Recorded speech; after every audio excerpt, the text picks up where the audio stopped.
The rain battered the windshield of Arjun's old sedan as he navigated the winding roads of Himachal Pradesh. It was past midnight, and the storm showed no signs of relenting. His girlfriend, Meera, sat in the passenger seat, her face pale under the dim glow of the dashboard. They were returning from a weekend getaway in Manali, but the weather had turned their pleasant drive into a nightmare. "We can't keep driving in this," Meera said, her voice trembling. "The visibility is zero and the roads are slippery. Let's find somewhere to stop." Arjun nodded, his knuckles white on the steering wheel. There was a sign a few miles back for a guest house. "We'll pull over there, after." A few tense minutes, they spotted a flickering neon sign through the fog. Shanti Guest House.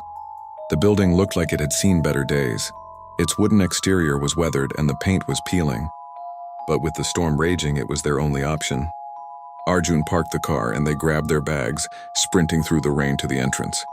Inside, the air was musty, and the dim lighting cast eerie shadows on the walls. A bell sat on the reception desk and Arjun rang it.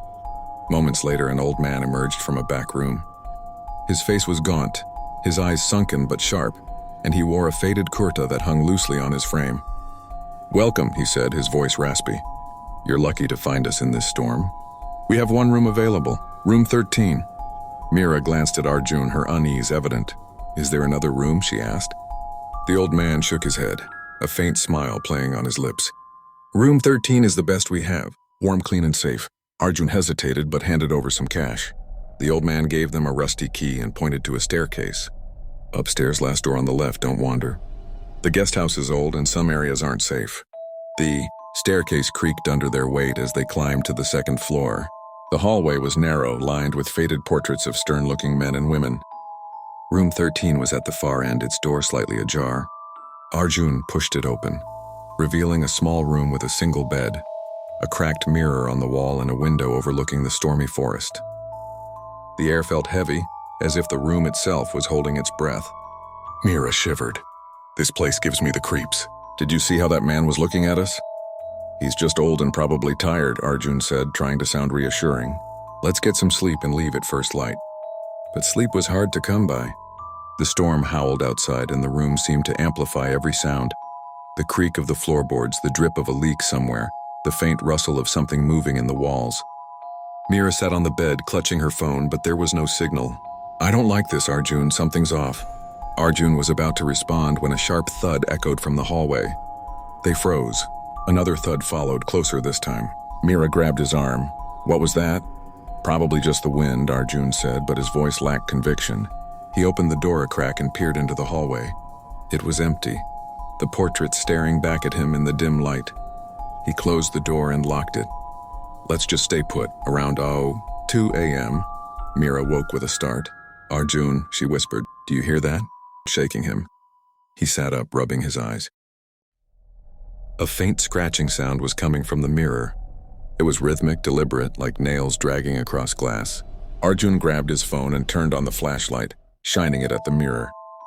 The scratching stopped, but in the reflection he saw something that made his blood run cold. A shadowy figure standing behind them, its face obscured by long, matted hair. Meera screamed and Arjun spun around, but there was nothing there. The mirror now showed only their terrified faces.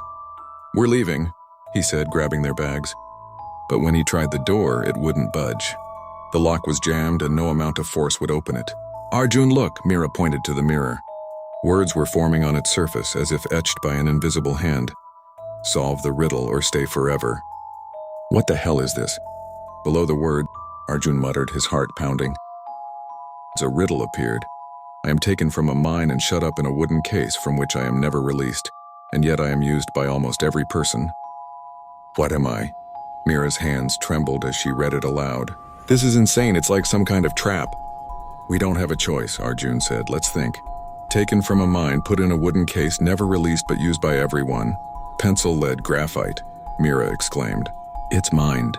Encased in a wooden pencil, never removed, but everyone uses it when they write." Arjun nodded and spoke the answer aloud. "Graphite." The mirror shimmered and the door clicked open. They grabbed their bags and ran into the hallway, but it was no longer the same. The portraits were gone, replaced by blank walls, and the hallway seemed to stretch endlessly in both directions. "Where are we?" Before Arjun could answer, a cold voice echoed around them. Mira whispered. One down, two to go. They turned to see a door at the end of the hallway, marked with the number 13. It hadn't been there before. With no other way out, they entered. The room was different now, a cavernous space with stone walls lit by flickering torches. In the center was a pedestal with a locked box and another riddle carved into it. I speak without a mouth and hear without ears. I have no body, but I come alive with the wind. What am I? Mira's mind raced. An echo, she said after a moment. It fits. Echoes speak without mouths, hear without ears, and can seem to come alive in windy places. Arjun repeated, echo. The box clicked open, revealing a small, ornate key. But as he reached for it, the torches dimmed and the air grew icy. Shadows moved along the walls, whispering their names. Mira clutched the key, her hands shaking. We need to keep moving. Another door appeared, leading to a spiral staircase descending into darkness. They had no choice but to follow it. The staircase seemed to go on forever, the air growing colder and heavier with each step. At the bottom, they found a massive chamber, its walls covered in ancient carvings of faces twisted in agony. In the center was a stone altar, and on it a final riddle. I am weightless, but you can see me. Put me in a bucket and I'll make it lighter. What am I? Arjun's mind was foggy from fear, but Mira focused. A hole, she said. It's weightless, visible, and if you put it in a bucket like dirt, it makes the bucket lighter. Arjun shouted, a hole! The altar rumbled and a hidden panel in the wall slid open, revealing a tunnel. But before they could move, the carvings on the walls began to shift. The faces opened their eyes and a chorus of voices filled the chamber. You've solved our riddles, but you cannot leave. Mira screamed as the shadows detached from the walls, forming humanoid shapes that drifted toward them. Arjun grabbed her hand and they sprinted into the tunnel. It was narrow and damp, the walls closing in as they ran. Behind them, the whispers grew louder, and the air felt alive with malice. The tunnel ended at a wooden door. Mira fumbled with the key from the box, her hands shaking so badly she nearly dropped it. The shadows were closing in, their cold fingers brushing against her neck. She jammed the key into the lock, turned it, and the door swung open. They stumbled into a forest clearing, the storm still raging around them. The guest house was gone, as if it had never existed. Their car was there, parked in the mud, but something was wrong. The seats were covered in dust and the dashboard clock read 3:33 a.m., the same time they'd arrived at the guest house, but the date was a week later. What happened to us? Mira whispered, her voice barely audible over the rain. Arjun didn't answer. He started the car and they drove in silence, the key still clutched in Mira's hand. When they reached the nearest town, they stopped at a diner to process what had happened. The waitress, an elderly woman, overheard them talking about the guest house and froze. You stayed at Shanti Guest House? She asked, her face pale. That place burned down 50 years ago. They say it was cursed. Guests who stayed in room 13 never left. Their souls were trapped, forced to solve riddles for eternity. Mira's blood ran cold. She pulled out the key and showed it to the waitress, who recoiled. That's the keeper's key, she said. They say it binds you to the guest house. You can never truly escape. Arjun laughed nervously. That's just a story. We're here, aren't we? The waitress didn't smile. Check your photos. Mira opened her phone, her hands trembling. In her gallery was a photo she didn't remember taking. A blurry image of room 13 with two figures standing in the mirror. Their faces were hers and Arjun's, but their eyes were empty, and their mouths were twisted into unnatural smiles. They left the diner and drove straight to Delhi, vowing never to speak of the guest house again. But at night, Mira would wake up to the sound of scratching, and Arjun swore he saw shadows in every mirror. The key, which they'd tried to throw away, kept reappearing in their bags, their drawers, their pockets.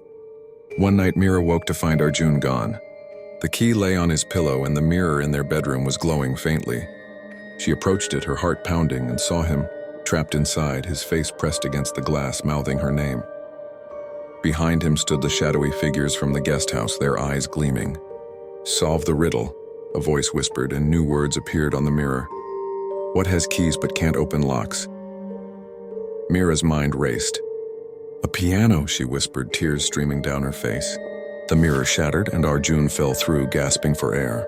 They held each other, sobbing, but the shadows were still there, watching from the corners of the room.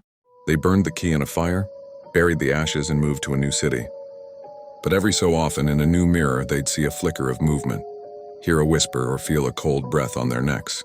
The guest house was gone, but room 13 was always with them.